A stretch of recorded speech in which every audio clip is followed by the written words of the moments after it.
So here to talk through this tricky classic Sudoku by Ashish Kumar called Spiral for this visual theme in the grid.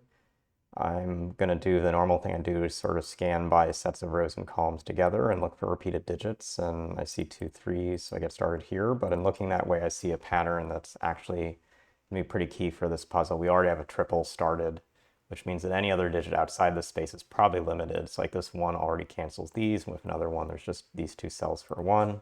Through my typical notation, these 2 cells for this 9, this 6 actually works together. We get a pair identified, which is great that these are the 2 cells for that. And a 6 is going to come up to the top here. A 1 and 9 are going to be down in this box somewhere. So 9 is a node I can mark in, and 1's something I'll think about. I'm going to skip to actually looking at the rows and see that I actually have similar kind of constraints going here, where I have a triple, but none of the digits above are in those spaces. So this is uniquely an option for a 6 from the 6 and this cancel. This 9 actually also works in that way, and so we get a pair identified there. Those have to be 6 and 9. 5 is in one of these cells. 5 is coming over here. 9 is also coming over here, so we can put this in. 5 here. Also means the 5 is up top. We're just going to store that right now in our head, but it's going to be useful. 3 coming across has to be in one of these 2 cells. 6 coming across has to be in one of these cells. We haven't looked at the center 3 columns yet, but let's do that now. We've got 2 4s. That puts in this 4 for sure. This 6 now cancels over to the space. Have to put a 6 in here. That actually means this is 6 to the left, 9 to the right.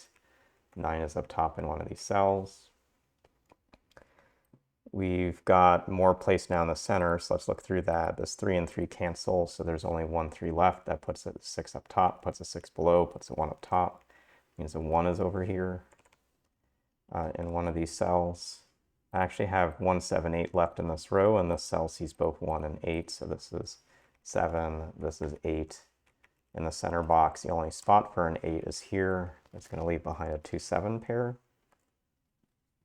This box now has this 1 8 pair, so if I look down this column, 2 has just these options left, 9 has just these options left, so I'm getting a 4 7 pair identified by doing that. And over here I've got just these 2 cells for 5, and this will be some sort of 4 option across that triple yet, but some good structure in the center that we can be working off of. And let's come back to the bottom and to see a few things I haven't noted yet. There has to be a 3 in those cells, and we were talking about sort of other options here. I think something that's actually I'd missed, but in part now that I've actually marked this bottom cell, is that I have another node I could have added in, which is these have to be a 1. And I think this is going to be the next key break to this puzzle, because a 1 in these cells and a 1 in basically one of these 3 cells means that the 1 over here has to be in the bottom. And with the 3 and 6 node already placed, you'll see this is a 1 3 6 triple, which means this is a 2 5 pair over on the side. And in doing that, and I think this is a little hard, but when we placed this 4 7, you would have seen there's a 4 7 here. So one of these 3 cells, sorry, 2 of these 3 cells are 4 and 7.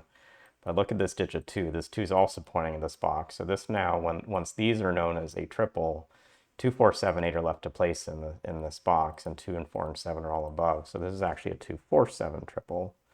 So 2 triples here giving us a naked 8. That 8 puts in an 8, puts in a 1, cancels this 1. This 8 coming across has to be in one of these cells, but it can't be in this far left one because the 8 above puts an 8 here. That actually makes a pair with this 3 and 8. And what does that do? That means now actually this 2 coming up has to be in one of these cells, which means this 2 5 below has a 2 to the right, 5 to the left. It puts a 5 here, puts a 9. Last cell for a 4, puts in a 4, 7, 7, 2, puts in a 2, puts in a 9. The 2 coming down, puts a 2 in right here. Leaves behind a 4 7 pointing upwards. That's a 4 in this cell and a 7 in one of these. Looks like there's a 5 in one of these. This 2 coming across puts a 2 in here, which puts a 2 up top. So this is now going to be a limited column. Actually, that means these 2 8s have to have just this 8 here and just this 1 here. And so this is going to, sorry, this a 1 in one of these cells. So the remaining for this column is this 3. That 1 moves a 1 up top. We have 4 and 7 to go in the space, 4 up top, 7 below, 7 and 4. that 7 means there's a 7 here.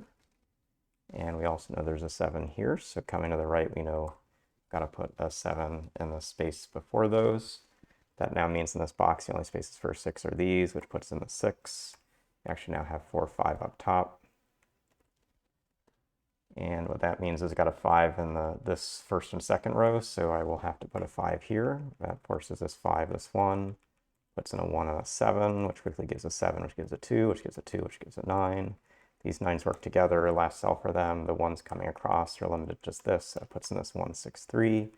These 3s work together, so I'm going to have a 3 in these cells, and I can actually remove the 6 as an option. So last space for a 6 is here, puts in a 4, puts in 4 and 5, puts in 5 and 3, puts in 3 and 8, and 3 and a last 8, and we've gone through the grid. So pairs and triples throughout. I think a lot of the key observations once you actually had this 4, 7 was seeing 6, 1, 3, 2, 4, 7 in this spot, but hopefully you got a feel for how I was using my either or notation to really mark up the grid and run into those pairs and triples. I think if you get good at that kind of observation, then even this straightforward in some sense, but also narrow path in some sense, Friday Classic puzzle would be an easier one to get through. So hope you got something through this video. We'll see you again soon.